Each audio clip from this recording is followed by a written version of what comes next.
8:42 am, 6 de marzo de 1944, cuartel general de la Luftwaffe, Berlín. Hermann Göring sostenía un documento clasificado que nunca aparecería en los registros oficiales. Sus manos temblaban mientras firmaba la Directiva 847G, una orden secreta que viajaría a cada escuadrón de cazas alemán desde Noruega hasta Italia en 48 horas. La orden contenía un único párrafo que admitía lo que Göring jamás diría públicamente: la Luftwaffe había perdido la guerra. La directiva decía: con efecto inmediato, todos los pilotos de caza tienen prohibido transmitir advertencias por radio al avistar formaciones de P-51 Mustang estadounidenses.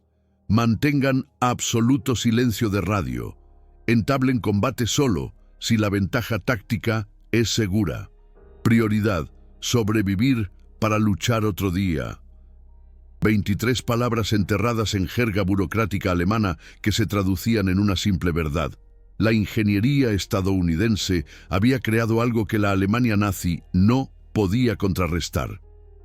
El P-51 Mustang había quebrado la voluntad de la Luftwaffe antes de que quebrara sus aviones. El silencio de radio no era una orden táctica. El silencio de radio era rendición disfrazada de doctrina. Pero ¿cómo se llegó a esto? ¿Cómo la nación que fue pionera en la aviación de caza en la Primera Guerra Mundial terminó ordenando a sus pilotos que se escondieran? La respuesta comenzó 6 meses antes, en el desierto de California, en la fábrica de North American Aviation, en Inglewood, donde ingenieros estadounidenses resolvieron un problema que los científicos alemanes decían que era imposible de resolver. Septiembre de 1943. El piloto de pruebas de North American Aviation, Roberto Beto Chávez, se subió al P-51B número 43-224-34 para un vuelo de prueba rutinario que cambiaría la aviación militar para siempre. El avión llevaba 2 tanques lanzables de 75 galones bajo sus alas, equipo estándar, nada especial, excepto que estos tanques eran diferentes. Estos tanques eran el resultado de 3 años de ingeniería estadounidense resolviendo un problema que los ingenieros alemanes nunca intentaron seriamente: cómo hacer que un caza volara 2.655 kilómetros y aún pudiera luchar al llegar. Chávez despegó a las 9:15 am. A las 10:47 am había volado 502 kilómetros con combustible interno, soltado sus tanques auxiliares vacíos y realizado maniobras de combate que demostraban que el P-51 podía escoltar bombarderos a Berlín y de vuelta. La inteligencia alemana recibiría informes de esta prueba en 2 semanas. Göring recibiría esos informes con el análisis que ya sabía que venía. Alemania no tenía respuesta al alcance estadounidense.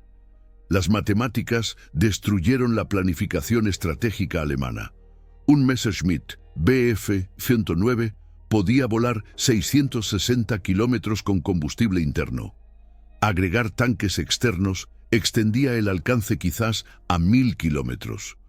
Pero el diseño del tanque lanzable alemán creaba tanta resistencia que los cazas alemanes se convertían en blancos vulnerables. El Focke-Wulf Fu-D-190 era aún peor, con un radio de combate de menos de 800 kilómetros.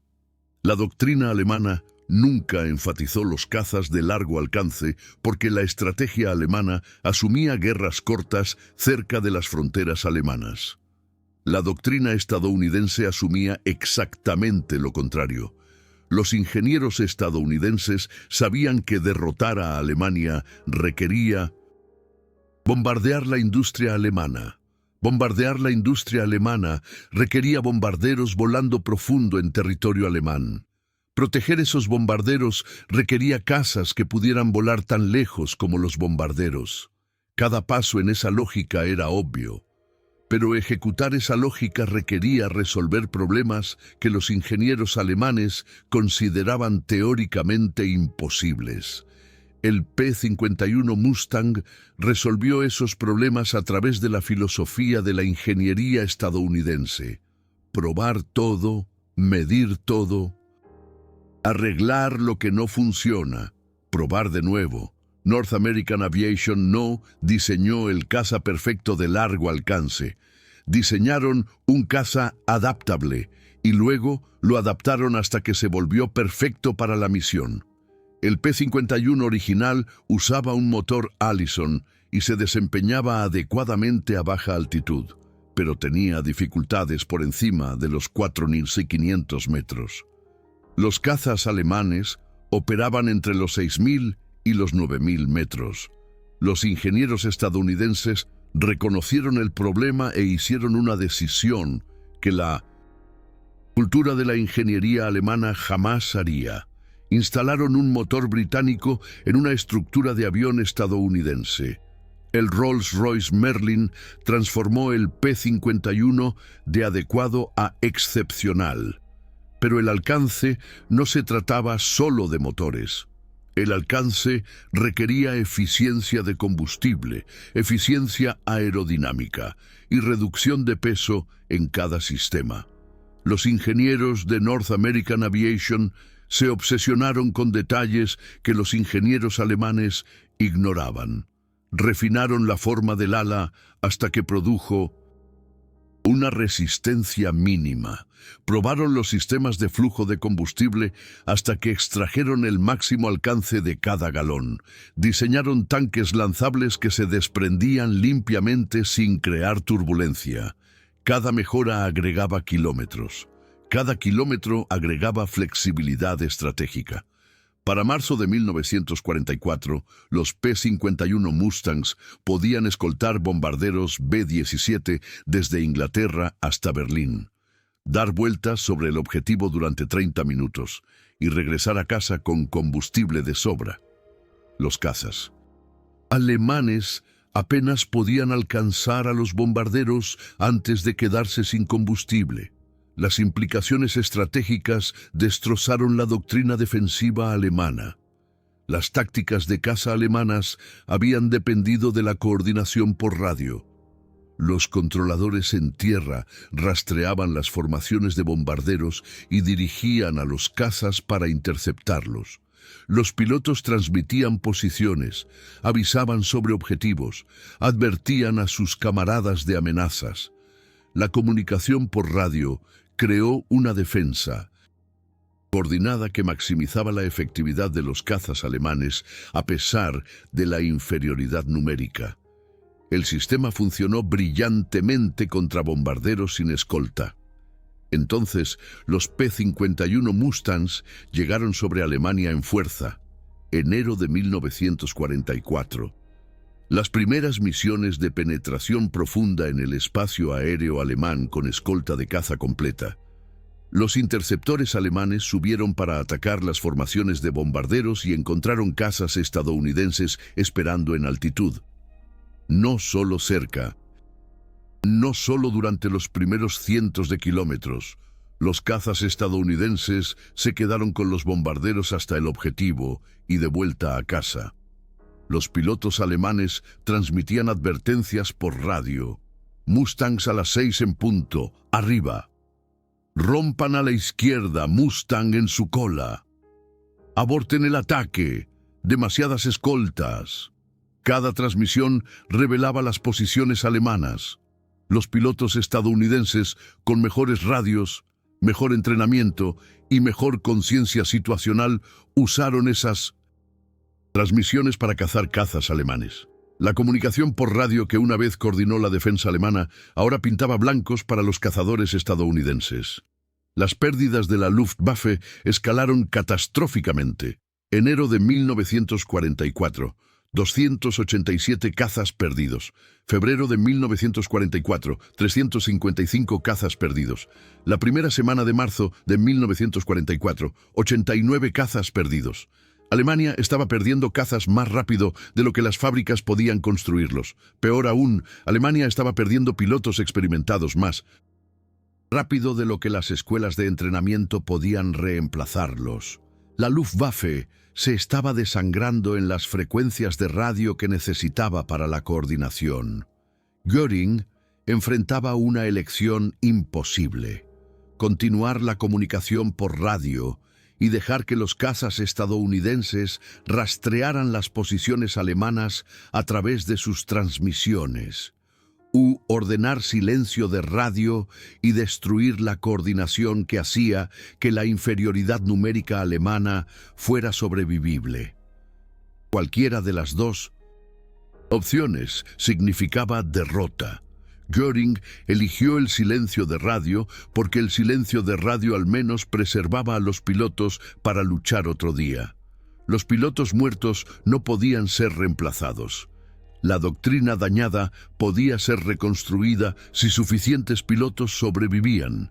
Pero la Directiva 847G no era solo adaptación táctica.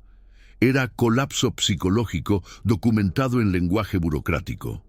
La orden admitía que los pilotos alemanes debían evitar el combate con los P-51 Mustang, a menos que existiera una ventaja táctica certera. ¿Cuándo existe una ventaja táctica contra cazas que te superan en número, te superan en rendimiento a gran altitud y pueden perseguirte hasta que te quedes sin combustible? La respuesta honesta: nunca. La orden de Göring les decía a los pilotos alemanes que sobrevivieran en lugar de luchar. Eso no es doctrina, eso es retirada. Los pilotos alemanes entendieron lo que significaba la orden.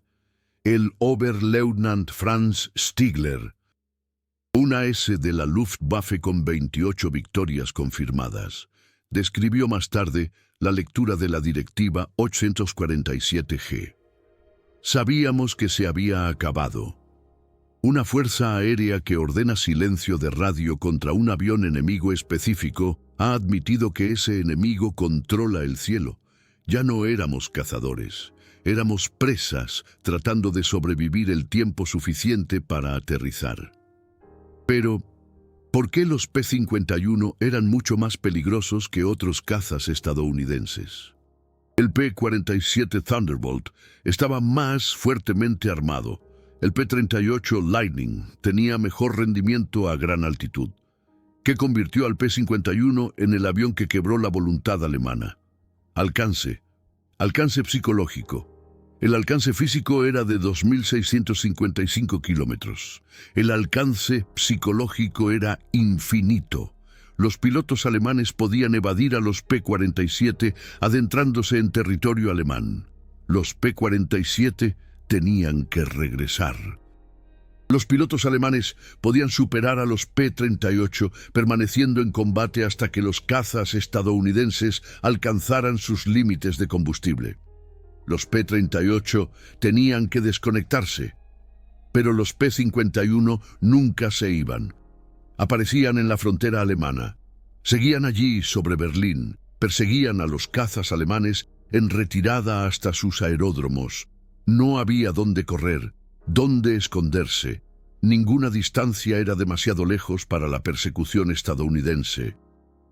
Esa presión psicológica aplastó la moral alemana más eficazmente que las balas. Los pilotos alemanes dejaron de despegar cuando veían P-51 acercándose. Los comandantes de base informaron que los pilotos afirmaban tener problemas mecánicos para evitar misiones. Algunos pilotos dañaban intencionalmente sus propios aviones para justificar un aterrizaje temprano.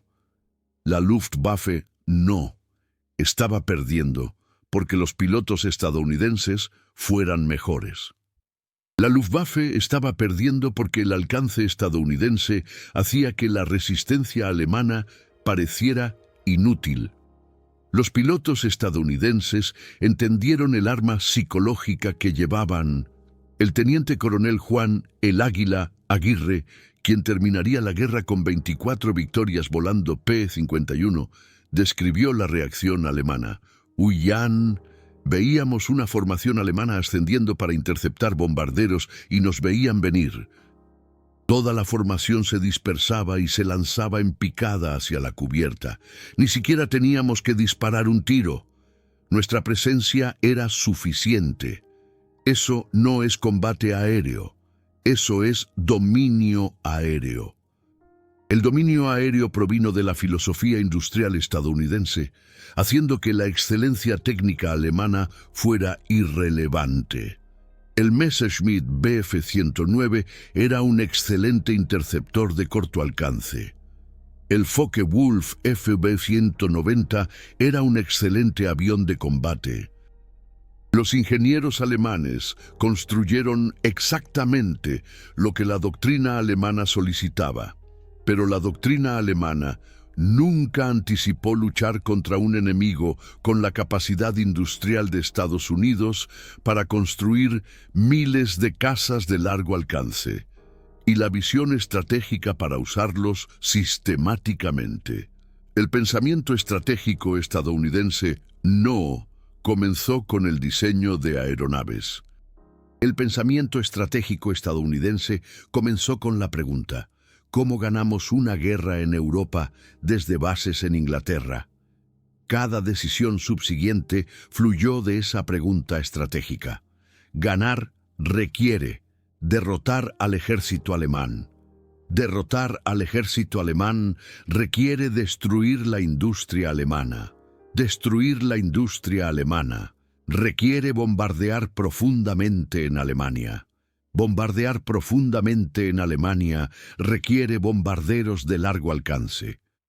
Proteger a los bombarderos de largo alcance requiere cazas de largo alcance. Por lo tanto, Estados Unidos necesita cazas de largo alcance. El pensamiento estratégico alemán nunca hizo esa pregunta, porque la estrategia alemana asumió guerras cortas cerca de las fronteras alemanas. Alemania diseñó cazas para la defensa de corto alcance y el apoyo táctico. Los cazas alemanes eran perfectos para la guerra que Alemania planeó. Los cazas alemanes eran irrelevantes para la guerra que Alemania obtiene. La visión estratégica vence a la excelencia táctica siempre.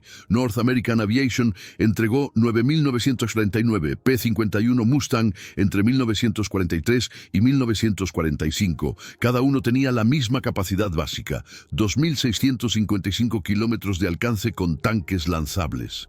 Cada uno representaba la estandarización industrial estadounidense, haciendo que la cantidad fuera competitiva con la calidad alemana. Las fábricas alemanas construyeron 35. En total, Bf-109 durante toda la guerra. Los números superiores de años anteriores no significaron nada cuando los P-51 hicieron que esos Bf-109 anteriores fueran obsoletos. La aritmética destruyó la planificación estratégica alemana tan eficazmente como los P-51 destruyeron a los cazas alemanes. Alemania produjo aproximadamente 1.050 cazas monomotor por mes a principios de 1944. La Luftwaffe perdió un promedio de 1.137 cazas por mes en el mismo periodo. La fuerza de cazas alemanes se estaba reduciendo, mientras que la fuerza de cazas estadounidenses crecía exponencialmente. Las matemáticas decían que Alemania se quedaría sin cazas antes de que Estados Unidos se quedara sin objetivos. Göring entendió esta aritmética mejor que nadie. Su directiva del 6 de marzo de 1944 no se trataba solo del silencio de radio. Se trataba de racionar a los pilotos que Alemania no podía reemplazar. Cada piloto alemán que sobrevivió evitando a los P-51 era un piloto que podría luchar otro día cuando las circunstancias fueran más favorables, excepto que las circunstancias nunca se volvieron más favorables. Cada día traía más P-51, más pilotos estadounidenses, más misiones de bombardeo, más industria alemana destruida, menos cazas alemanes producidos. El impacto psicológico de la Directiva 847G se extendió más allá de los pilotos de combate. Los equipos de bombarderos alemanes escucharon que a sus propios cazas se les ordenaba esconderse de los cazas estadounidenses. Los equipos antiaéreos alemanes vieron a sus casas negándose a enfrentarse. Los civiles alemanes vieron bombarderos estadounidenses sobrevolando a plena luz del día con escoltas de cazas estadounidenses, dando vueltas como si fueran dueños del cielo. Cuando su propio ejército ordena una retirada defensiva, la moral civil colapsa. Alemania estaba perdiendo la guerra en el aire y todos podían ver qué estaba sucediendo. Los equipos de bombarderos estadounidenses sintieron la diferencia inmediatamente. El capitán Ricardo "El Halcón" Mendoza, piloto del B-17 Memphis Belle, voló misiones tanto antes como después de que los P-51 llegaran con fuerza. Su comparación revela la transformación. Antes de los Mustangs, rezábamos para llegar al objetivo y regresar. Después de los Mustangs, sabíamos que lo lograríamos. Los cazas alemanes todavía atacaban, pero a medias. Hacían una pasada y se retiraban cuando los Mustangs se enfrentaban. Antes, presionaban los ataques hasta que nos mataban o nosotros los matábamos. Después, atacaban como si estuvieran marcando una casilla en lugar de intentar ganar. Ese cambio de desesperado a perfunctorio capturó perfectamente lo que logró la Directiva 847G. Los pilotos alemanes todavía estaban luchando. Pero estaban luchando para sobrevivir en lugar de luchar para ganar. Las órdenes de mantener el silencio de radio y enfrentarse solo con ventaja táctica significaban órdenes de perder lentamente en lugar de rápidamente. La Luftwaffe se había convertido en una fuerza que racionaba su propia destrucción en lugar de evitarla. Los pilotos estadounidenses explotaron este cambio psicológico implacablemente. El mayor Jorge "el Depredador" Paredes, quien terminó la guerra con 83 victorias volando P-51, desarrolló tácticas específicamente diseñadas para maximizar el miedo alemán.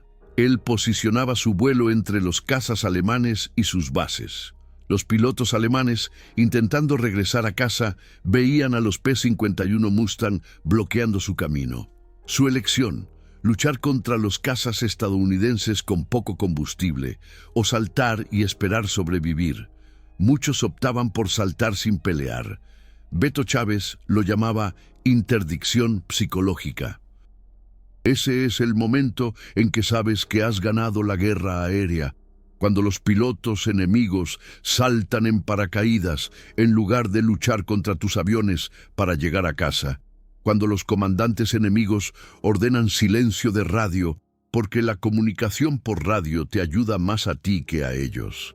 Cuando la doctrina enemiga se convierte en sobrevivir para luchar otro día, porque sobrevivir hoy es más importante que ganar hoy. Pero la directiva de Göring tuvo un efecto adicional que no predijo. El silencio de radio significaba que los cazas alemanes no podían advertirse mutuamente sobre las tácticas estadounidenses. No podían coordinar ataques. No podían construir el conocimiento compartido que ayuda a las unidades militares a mejorar. Cada piloto alemán estaba aislado, aprendiendo las mismas lecciones, a través de los mismos errores fatales.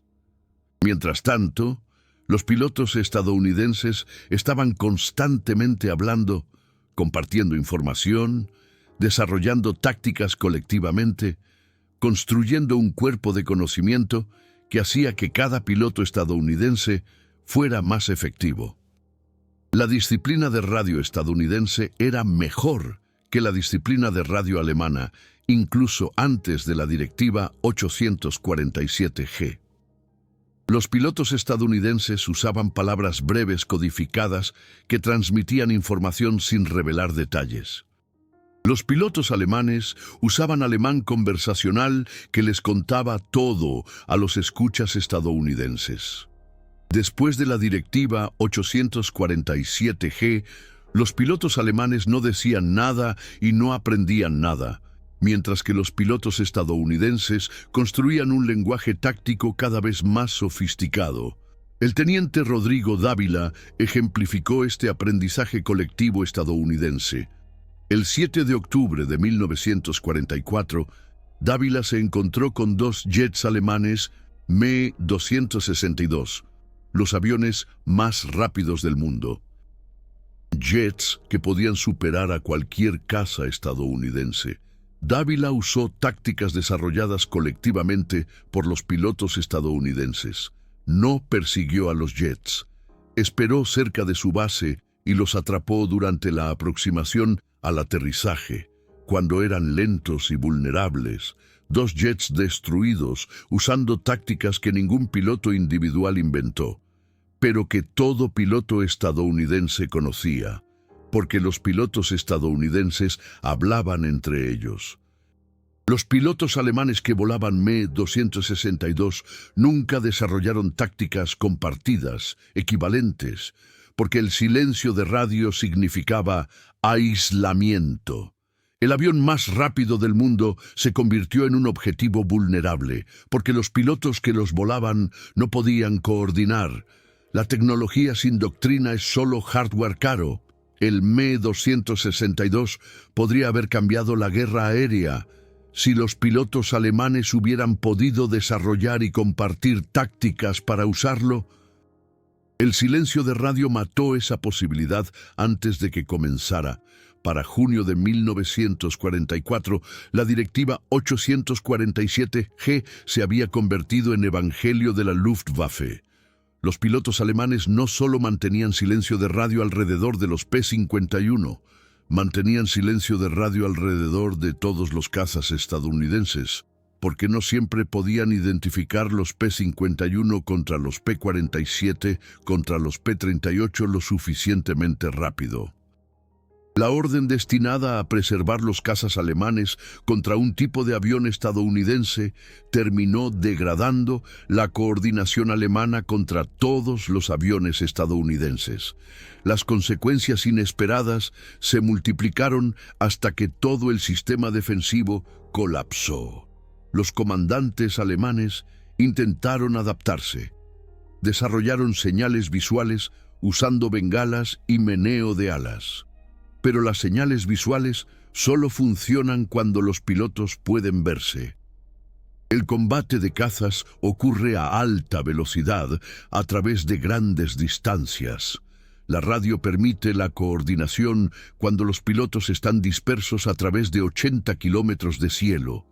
Las señales visuales permiten la coordinación solo cuando los pilotos están a unos pocos cientos de metros. El sustituto era inadecuado. Y todos lo sabían. Göring emitió directivas suplementarias tratando de refinar la doctrina del silencio de radio. Los pilotos podían transmitir si estaban bajo ataque inmediato. Los pilotos podían transmitir si identificaban objetivos críticos. Cada refinamiento añadió complejidad y confusión. ¿Qué calificaba como ataque inmediato?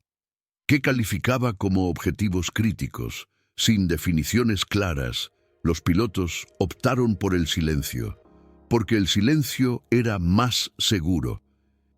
La disciplina de radio de la Luftwaffe, destinada a preservar los cazas, terminó fragmentándolos en individuos aislados, luchando batallas personales de supervivencia. Los pilotos estadounidenses notaron el cambio y adaptaron sus tácticas para explotarlo. El capitán Rubén Galindo, quien terminó la guerra con 21.8 victorias, describió el cambio. A principios de 1944, escuchábamos constante parloteo de radio alemán durante el combate. Para el verano, silencio. Ese silencio hizo nuestro trabajo más fácil. Podíamos maniobrar sin preocuparnos por las advertencias alemanas. Podíamos acechar aviones individuales sabiendo que sus compañeros de ala no serían alertados. Se suponía que el silencio de radio los protegería. Los aisló en su lugar. Ese aislamiento aceleró el colapso de la Luftwaffe. La efectividad de los cazas depende del apoyo mutuo. Los compañeros de ala se cubren entre sí. Los escuadrones coordinan ataques. El silencio de radio destruyó el apoyo mutuo al hacer imposible la coordinación. Los pilotos alemanes volaban los mismos aviones, con el mismo entrenamiento, contra el mismo enemigo, pero estaban luchando solos. Mientras que los pilotos estadounidenses luchaban como equipos coordinados, los números importaban. La coordinación multiplicó esos números en una superioridad abrumadora. Las estadísticas cuentan la historia de la destrucción sistemática. Marzo de 1944, la Luftwaffe perdió el 56% de sus pilotos de caza. Abril de 1944, perdió el 50%. Mayo de 1944, perdió el 25%, pero solo porque había menos pilotos para perder. Para el día D, 6 de junio de 1944, la Luftwaffe había perdido la superioridad aérea tan completamente que las fuerzas de invasión aliadas desembarcaron en Francia sin prácticamente ninguna resistencia aérea alemana. La fuerza aérea que conquistó Europa en 1940 no pudo defender su propio espacio aéreo en 1944. La Directiva 847G contribuyó a ese colapso más que cualquier enfrentamiento de combate individual. No fue una batalla la que destruyó la Luftwaffe. Fue el desgaste sistemático de la capacidad alemana a través de la superioridad industrial estadounidense, aplicada persistentemente a través de miles de misiones. El silencio de radio aceleró ese desgaste al eliminar la coordinación que hizo que la resistencia alemana fuera efectiva a pesar de la inferioridad numérica. Después de la guerra, los comandantes de la Luftwaffe capturados participaron en extensas entrevistas sobre decisiones tácticas y estratégicas. El general-leutnant Adolfo Gallardo, uno de los principales ases alemanes y comandante de la Luftwaffe, habló sin rodeos sobre la Directiva 847G. Esa orden admitió la derrota antes de que perdiéramos. No puedes ganar una guerra aérea cuando tus cazas se esconden de los cazas enemigos. Göring emitió esa orden para preservar a los pilotos. Pero ¿preservó a los pilotos para qué? Para perder más lentamente. Una fuerza aérea que no pelea ya ha perdido. La orden debería haber sido atacar y morir si fuera necesario. Al menos habríamos muerto luchando en lugar de escondernos. Las palabras de Gallardo revelaron el daño psicológico que la Directiva 847G infligió a los pilotos de caza alemanes. Los guerreros profesionales a los que se les ordena evitar el combate pierden su sentido de propósito. Ya no están luchando para ganar, están luchando para sobrevivir. El enfoque en la supervivencia significa evitar el riesgo. Evitar el riesgo significa oportunidades perdidas. Las oportunidades perdidas significan una derrota lenta. La Directiva 847G transformó al cuartel general de la Luftwaffe en una organización que administraba su propio declive, en lugar de luchar por la victoria. Pero, ¿por qué Alemania nazi no desarrolló sus propios cazas de largo alcance? Los ingenieros alemanes ciertamente tenían la capacidad. La pregunta se planteó en entrevistas posteriores a la guerra. Las respuestas revelaron cómo las suposiciones estratégicas condenan la excelencia táctica. Alemania nunca desarrolló cazas de largo alcance porque la doctrina alemana nunca los requirió. La planificación estratégica alemana asumió guerras cortas. Así que los aviones alemanes enfatizaron el rendimiento sobre el alcance. Para cuando Alemania nazi se dio cuenta de que necesitaba cazas de largo alcance, la ingeniería estadounidense ya había construido miles de P-51 Mustang.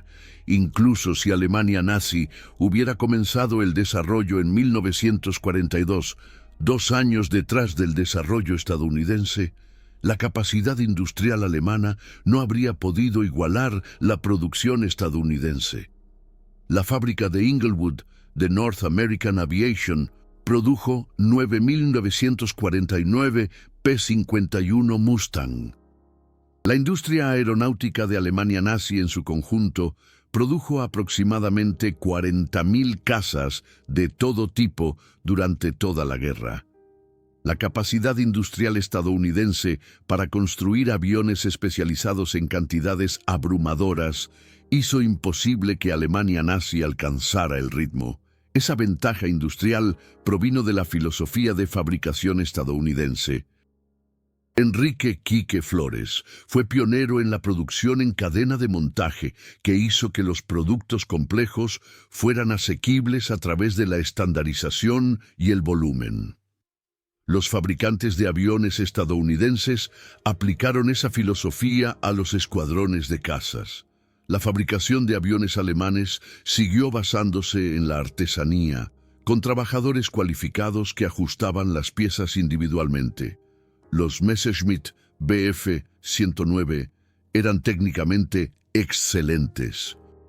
Los P-51 Mustang eran técnicamente adecuados, pero producidos en cantidades abrumadoras. En la guerra total, lo adecuado y numeroso vence a lo excelente y escaso. Quizás tu abuelo fue uno de esos pilotos de P-51 Mustang que leyó informes de inteligencia sobre la Directiva 847G y sonrió, no porque el sufrimiento alemán fuera gracioso, sino porque la orden confirmaba lo que los pilotos estadounidenses ya sabían. Habían ganado. Cuando el enemigo ordena a sus fuerzas que se escondan de ti, la victoria ya no es incierta, es inevitable. Es solo cuestión de tiempo y persistencia. Los trabajadores que construyeron esos P-51 Mustang en la fábrica de Inglewood, de North American Aviation, nunca vieron la Directiva 847G. Nunca supieron que su trabajo quebrantó la voluntad alemana antes de que quebrantara los aviones alemanes. Pero lo sintieron en las cartas de los pilotos. El capitán Carlos Calo Alvarado, volando P-51 Mustang con el 23º Escuadrón de Cazas, escribió a North American Aviation en agosto de 1944. Su avión no solo lucha, domina. Los Focke-Wulf F-190 huyen cuando nos ven venir. Eso no es solo rendimiento. Es superioridad psicológica incorporada en la estructura del avión. Gracias por construir algo que les da miedo. Esa carta colgó en la fábrica durante el resto de la guerra. Los trabajadores se detenían a leerla durante los descansos. Margarita Mague Zamora, una remachadora en Inglewood, recordó más tarde: sabíamos que estábamos construyendo escuadrones de cazas, pero esa carta nos dijo que estábamos construyendo miedo. Cada remache que puse después de leer esa carta se sintió diferente. No solo estaba ensamblando un avión, estaba aplastando la moral nazi un panel de aluminio a la vez. Multiplica a Margarita Mague Zamora por 13.000 trabajadores en North American Aviation. Multiplica eso por la comprensión de que su trabajo no era solo mecánico, sino psicológico. Así es como Estados Unidos ganó la guerra. No solo a través de mejores armas, sino a través de la comprensión de que las guerras se ganan en la mente del enemigo antes de que se ganen en los campos de batalla. Las familias que esperaban en casa también entendieron esto. Aunque no tenían los documentos clasificados para probarlo, el esposo de Emilia Emi Contreras volaba P-51 Mustang con el 4º Escuadrón de Cazas.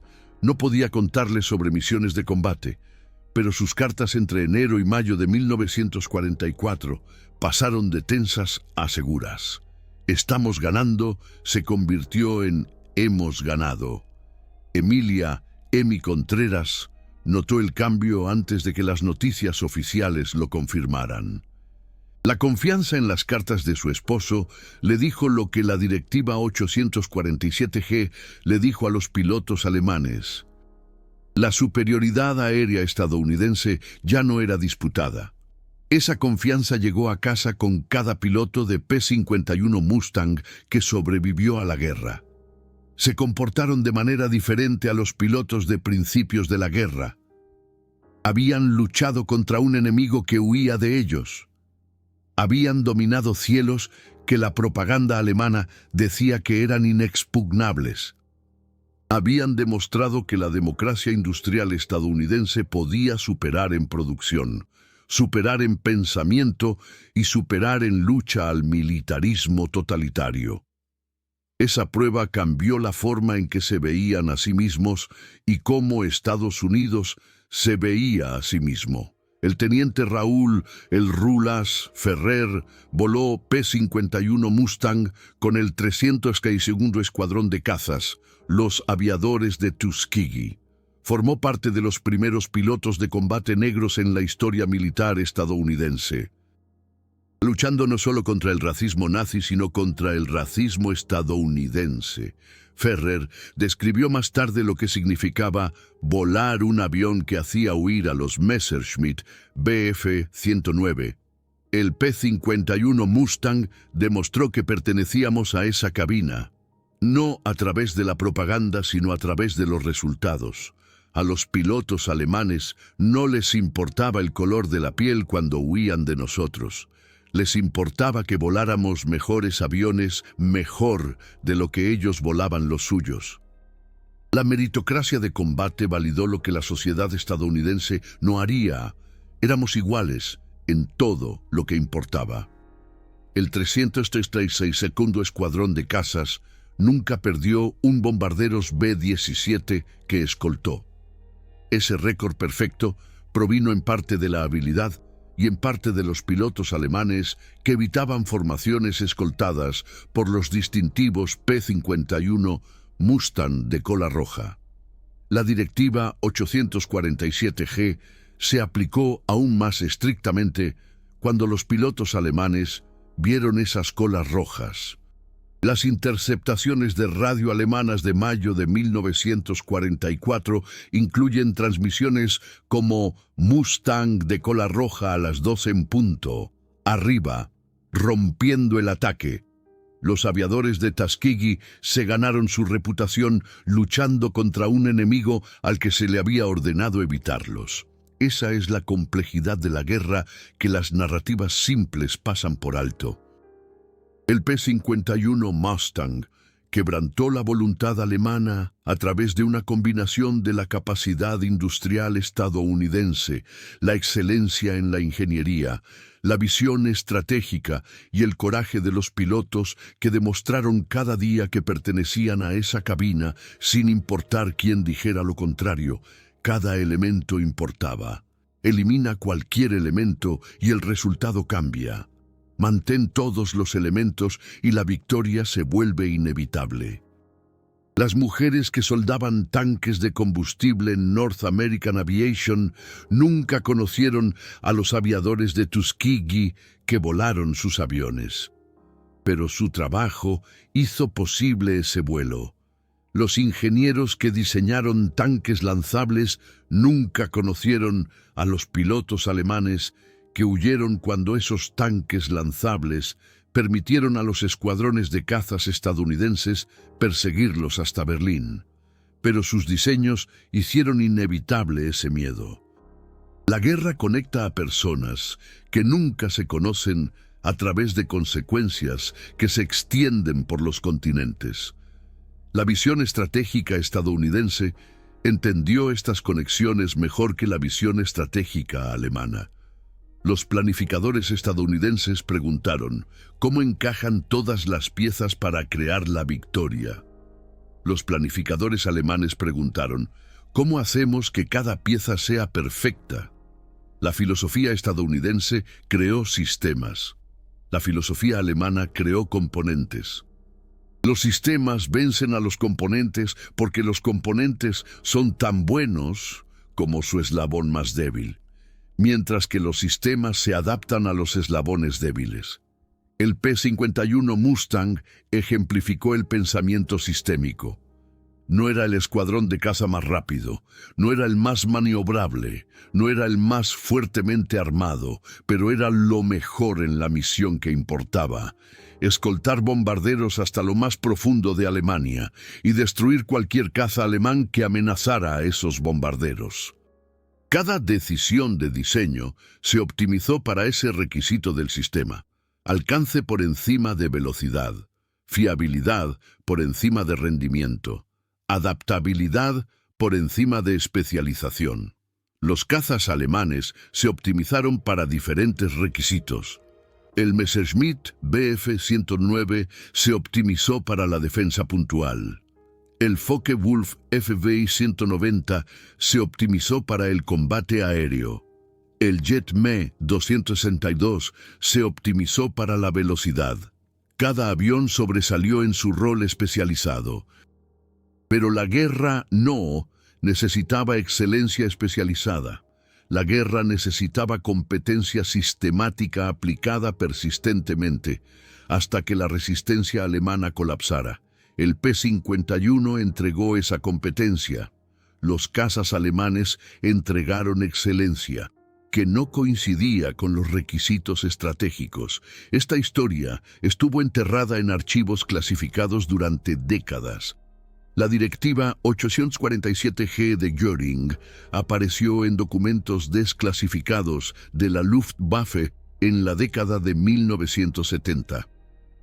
Pero su importancia fue pasada por alto por los historiadores, enfocados en estadísticas de combate, en lugar de impacto psicológico. La orden que admitió la derrota alemana antes de que la derrota fuera final merecía un mejor reconocimiento. Si crees que esta historia importa, si comprendes que la guerra psicológica es tan importante como la guerra física, Supergracias no solo está apoyando contenido, está diciéndole a YouTube que la historia militar necesita plataformas. Está preservando historias que explican cómo se ganan las guerras, no solo a través de armas superiores, sino a través de estrategia superior, doctrina superior y voluntad superior. Los documentales corporativos no contarán estas historias, porque son demasiado complejas, demasiado matizadas, demasiado reveladoras de verdades incómodas. No solo estás viendo historia, estás manteniendo la historia viva para la próxima generación. Tus hijos y nietos necesitan entender que Estados Unidos ganó la Segunda Guerra Mundial, no solo a través del coraje, sino a través de la aplicación sistemática de la superioridad industrial, guiada por un pensamiento estratégico claro. El P-51 Mustang y la orden de silencio de radio de Göring ejemplifican esa combinación. Tecnología, estrategia, doctrina, todo alineado hacia un objetivo claro: ganar la guerra. Hermann Göring se suicidó el 15 de octubre de 1946. La noche antes de su ejecución programada en Nuremberg, entre sus documentos finales, había una carta a su esposa, describiendo su mayor arrepentimiento. Sabía que perdimos la guerra aérea en marzo de 1944. Sabía que los cazas estadounidenses habían logrado una superioridad que no podíamos superar. Di órdenes de preservar lo que quedaba. Pero preservar lo que queda no es el deber de un comandante militar. Luchar hasta la victoria o morir en el intento es el deber. Elegí la preservación. Elegí la derrota lenta. Esa elección me persigue más que cualquier otra. La carta de Göring revela la tragedia humana detrás del fracaso estratégico. Él entendió lo que debía hacerse, pero carecía de los recursos para hacerlo. Preservó sus fuerzas, porque desperdiciarlas en ataques inútiles parecía un derroche. Pero las fuerzas preservadas que nunca ganan son más derrochadoras que las fuerzas perdidas, que podrían haber ganado. El P-51 Mustang puso a Göring en esa posición imposible, donde cada elección era incorrecta. Eso es lo que logra la superioridad estratégica: hacer que las elecciones del enemigo sean irrelevantes, porque cada elección conduce a la derrota. Equipo P-51 Mustang o equipo P-47 Thunderbolt, ¿qué caza estadounidense dominó realmente los cielos sobre Alemania? Deja tu elección abajo.